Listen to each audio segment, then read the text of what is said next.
Snob X7.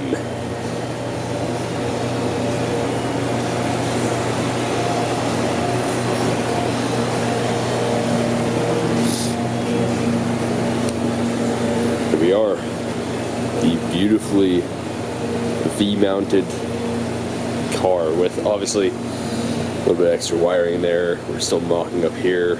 So what do we have? We have a Borg Warner EFR 9174 mated to a Series 5 turbine housing. So I'm not sure if you guys remember what these look like, but I've shown the flapper a few times. The idea is that we get a divorced downpipe.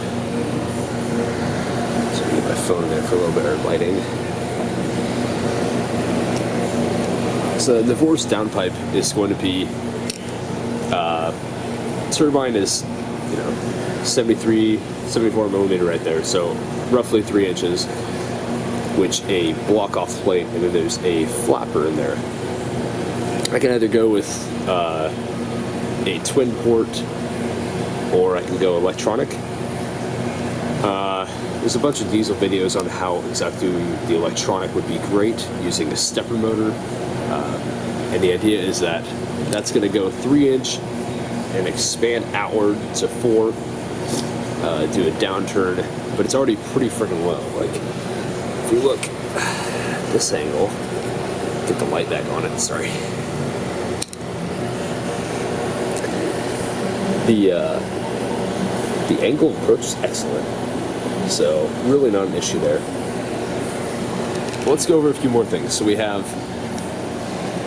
2.5 to 2 3/4, 2 3/4 to direct intercooler, which is awesome. Bell intercooler, 270 amp alternator, 6-rib conversion. We have my 60-2 trigger wheel setup. That will be the reliability package. I'm working with Nader of Built Apex there, and we have a few projects I put together that I'm going to have him market for me. So we'll see how that works out. This side, the charge piping is really simple. We have LS3 drive-by wire. This is actually just a 90, like straight up. It needs a little tiny tweak, like right here. And I'm just gonna jog around this, bend this slightly, and it comes in perfect. 90, boom, done. I've got power steering, air conditioning, everything in there. I'll put a picture up right now of the VMount configuration. I don't have the radiator installed right now, but the intercooler is going to sit pretty much exactly how it is. So I'll go back, show you guys what's up. So that's a 16-inch spall. That's the AC condenser. So this is going to be on the back side of the radiator, on the bottom of the car. The radiator is going to sit on top of it, and we have oil cooler and oil cooler. I'm grabbing this small right now. It's a lot easier when your head's not holding the glass up. There we go. Okay.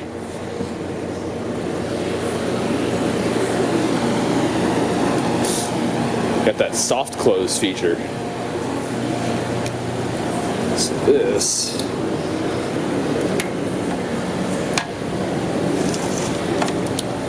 that 11-inch spall goes like that, and then I'm going to be chopping out here, down and around. I've got a hood lure from Track Spec. I know I've already shown pictures. I will put the picture up right here, just in case you guys haven't seen it. That'll be integrated into the front. What I'm hoping is it doesn't go too far down. I really prefer to start beyond this point and come back. It just, with the lines of the vehicle, if it's too low, it looks ugly. So there's that 11-inch spall. We've got 2 of those, and we've got a 16-inch spall pulling down. And then we're probably going to be using like 083 wall aluminum on the sides here, side and side. And then we have a center channel, which will be an air diverter going and curving around the oil coolers. So what happens is when air gets pushed in, because you're driving the vehicle through air, again, I'll reference these pictures. It'll show where I'm having an extra heat source and where I need to be blocking certain heat sources. So the idea is that the intercooler gets pretty much as cold of air as possible, ambient air temperature. And then you have the oil coolers being forced air, which is only a 9-inch section, which is like that much on the base. So only a 9-inch section is getting hit with air fresh as well. That then expands out to the radiator, which is about 15 and a half. And then from that, have AC condenser and the big spall fan. So it's pretty exciting. Before I get the tank back in, I'm going to change out my,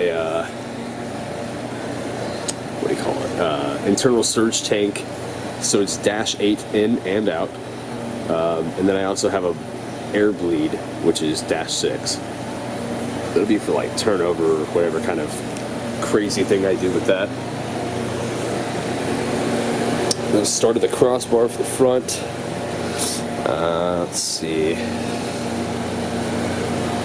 That's about it, actually. It's a beautiful first gen. I don't know what else to tell you guys.